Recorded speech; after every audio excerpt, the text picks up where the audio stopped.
everybody. In my last video, I had told you about the English vowel sounds. And I told you at the end that in my next video, I will tell you more about diphthongs. So here it is. In this video, I am going to tell you about diphthongs.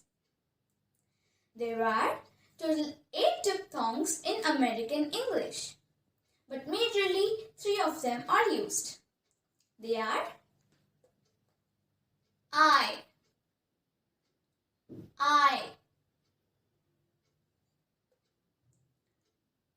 ow, ow, oi, oi.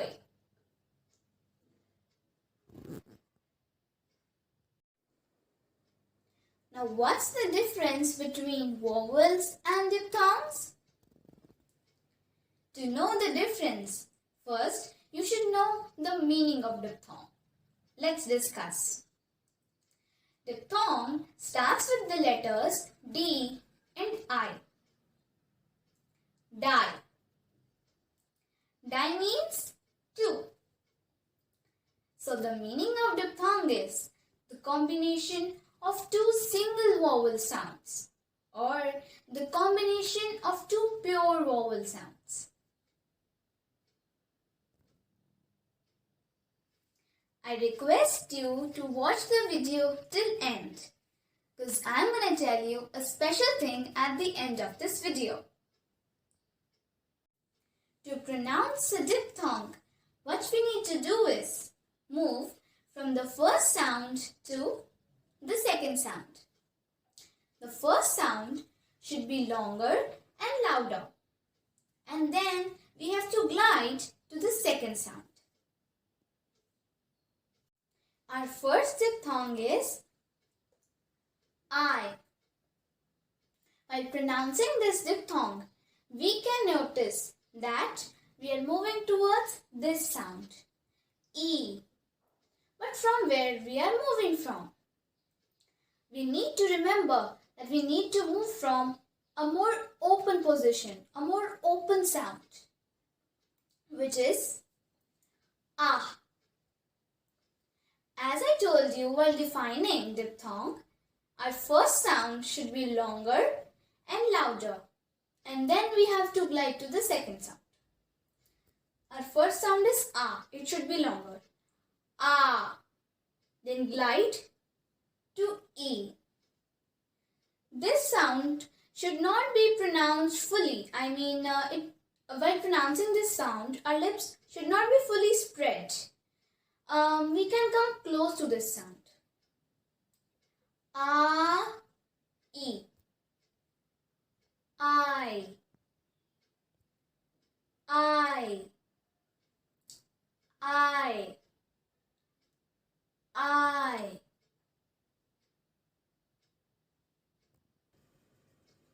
For example, I, as in tie.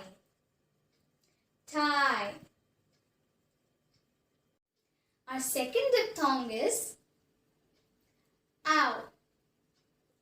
Again, we'll move from a more open position to a closed position. Our first sound is ah. Then our second sound is oo. While pronouncing the second sound, we'll not keep our lips so tight. Ooh.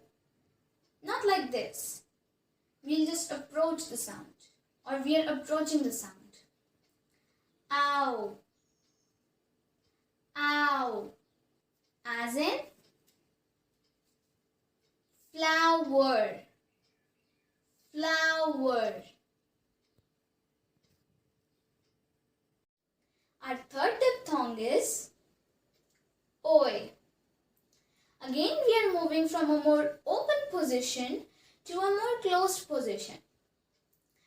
Actually, there are lots of variations in diphthongs, and I'd argue that it should not be written like this, because then it will be pronounced like oi. It's not its actual pronunciation. So I feel that it is wrong. I feel that it should be written like this. From a middle position to a high sound, to a high position. Oi. Oi. I feel that this is right. For example, oi, as in toy. Toy. I hope you've understood all the three major diphthongs told in this video. As I told you in the beginning, that I'll tell you something special at the end. So here it is. Let's discuss. What's the special key? Vowel length. Before proceeding, do you remember what are voiced and unvoiced consonants? D is a voiced consonant and T is an unvoiced consonant. Now, the major point. When a vowel is followed by a voiced consonant, then the vowel length or the vowel sound is longer. But when a vowel is followed by an unvoiced consonant, then the vowel length or the vowel sound is shorter. To make you more clear, here are two examples. For voiced consonant, time, time. Here you can see that M is a voiced consonant, M.